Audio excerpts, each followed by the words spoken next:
Congress MLA Shri Ganesh relay నిరాహార దీక్ష కొనసాగుతోంది. జీహెచ్ఎంసీలో cantonment board విలీనం చేయాలని స్థానిక ప్రజలతో కలిసి ఆయన డిమాండ్ చేస్తున్నారు. ఎల్లుండి భవిష్యత్ కార్యాచరణ ప్రకటిస్తామన్నారు. కేంద్రం దిగొచ్చే వరకు తమ పోరాటం ఆగదన్నారు. కొందరు కావాలనే రేవంత్ రెడ్డి పాలనను ప్రజలకు అందకుండా చేస్తున్నారని విమర్శించారు. 2020 నుంచి బోర్డుకు ఎన్నికలు నిర్వహించడం లేదని వివరించారు.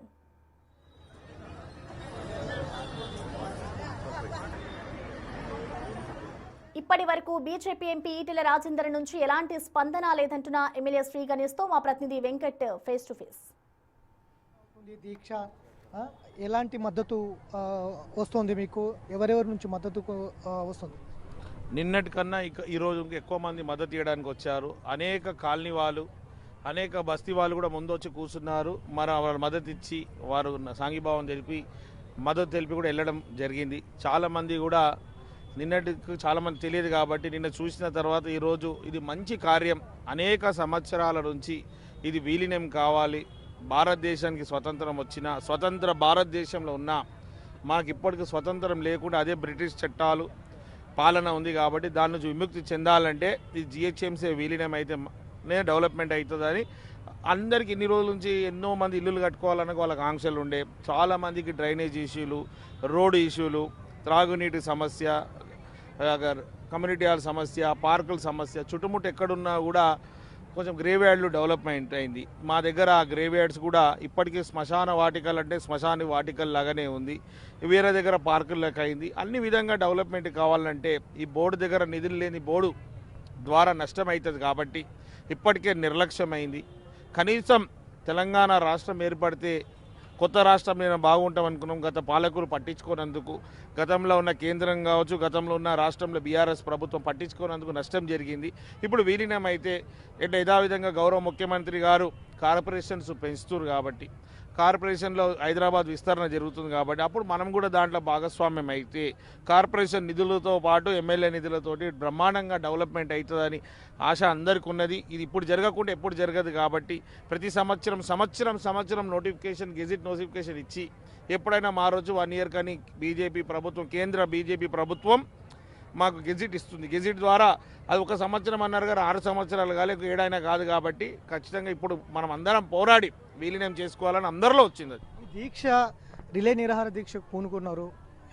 ఈ దీక్షల వల్ల ఆశించిన ఫలితం వస్తుంది అనుకుంటున్నారా, లేదా విలీనం అవుతుందనే నమ్మకం ఉందా? ఖచ్చితంగా ఏదైతే తెలంగాణ రాష్ట్రం, తెలంగాణ ప్రజలు ఆకాంక్షించినప్పుడు గౌరవ సోనియా గాంధీ గారు మన తెలంగాణ తల్లి వారు మనకు తెలంగాణ రాష్ట్రం ఇచ్చినప్పుడు, రాష్ట్రమే ఇచ్చినప్పుడు ఇది ఒక బిట్టు, ఒక బోర్డు, ఒక 8 వార్డులు, 4 లక్షల మందే కాబట్టి ఖచ్చితంగా వాళ్ళు కూడా ఇలాంటి స్టెప్పే తీసుకుంటారు. మంచి వాళ్ళు అయితే మంచి పనులు చేస్తారు కాబట్టి మా వాళ్ళు కూడా మంచి వాళ్ళు అనేసి ఈటెల గారు కూడా ఎంపీగా గెలిపించారు. కేంద్రంలో బీజేపీ ప్రభుత్వం ఉంది, ఇక్కడ కూడా 8 మంది ఎమ్మెల్యేలు, ఎంపీలు ఉన్నారు కాబట్టి వాళ్ళందరూ ఆలోచించి మాకు కూడా ఇచ్చే విధంగా ముందుకు సాగుతారని సంపూర్ణంగా నమ్మకం ఉంది. వాళ్ళు ఇయ్యని పక్షంలో వాళ్ళ మీద ఒత్తిడి తీసుకురావాలా, ఎలాంటి కార్యాచరణ తీయాలనేసి మేమందరం మాట్లాడుకొని ఖచ్చితంగా ఇది సాధించుకునే వారికి పోరాటం కొనసాగుతుంది. చాలా చోట్ల ఆర్మీకి సంబంధించిన కార్యాలయాలు కావచ్చు, వారికి సంబంధించిన భవనాలు కావచ్చు ఉన్నాయి.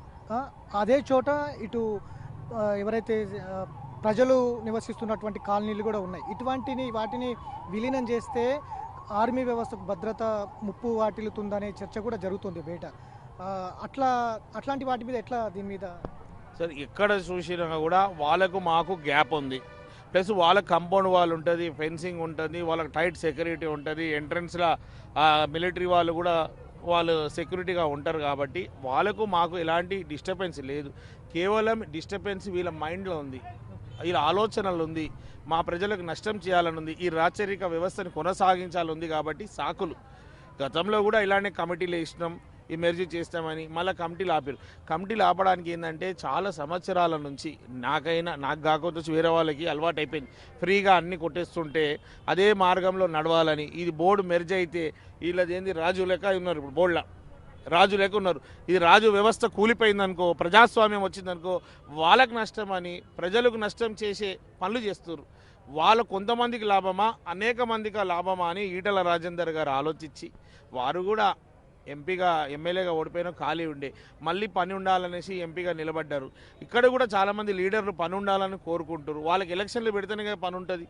ఇక్కడ స్థానికంగా కూడా ప్రతి బస్తీకి నేను వెళ్ళలేను, ప్రతి బస్తీకి ఎవరైనా నామినేటెడ్ మెంబర్ వెళ్ళలేడు. స్థానికంగా అక్కడ ఎలక్టెడ్ రిప్రజెంటేటివ్ ఉంటే వాళ్ళకి మంచి పనులు చేస్తాడు, ప్రతి సమస్య పరిష్కారం అవుతుంది. బోర్డులో కూడా నేను చెప్తే వింటాడు, కార్పొరేషన్లో కూడా నేను చెప్తే వింటాడు. ఇప్పుడు ఎవరు చెప్పేటే ఎవరు వింటారు, ఎవరు వస్తాటూరు, ఎవరు చేస్తాటూరు, అన్నిటికీ శూన్యమైంది. కాబట్టి ప్రతిదానికి పరిష్కారం విలీనం.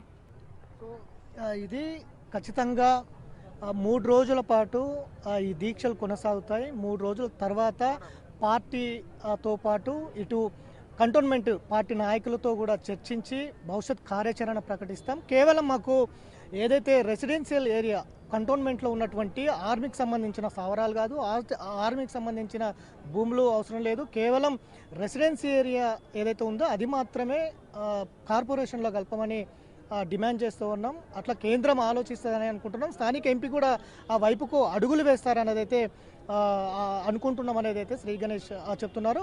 ప్రజలు కూడా కంటోన్మెంట్కి సంబంధించి ప్రజలు కూడా పెద్ద సంఖ్యలో ఇక్కడ తరలి వచ్చారు. వివిధ ప్రజా సంఘాలు కూడా పూర్తిగా మద్దతు తెలుపుతున్నటువంటి సిచ్యువేషన్ అయితే కనిపిస్తుంది. ఇవాళ 2వ రోజు, రేపు 3వ రోజు, ఎల్లుండి నుంచి ఏం చేయాలి భవిష్యత్ కార్యాచరణ అయితే ప్రకటిస్తామనేది అయితే శ్రీ గణేష్ చెప్తున్నటువంటి సిచ్యువేషన్.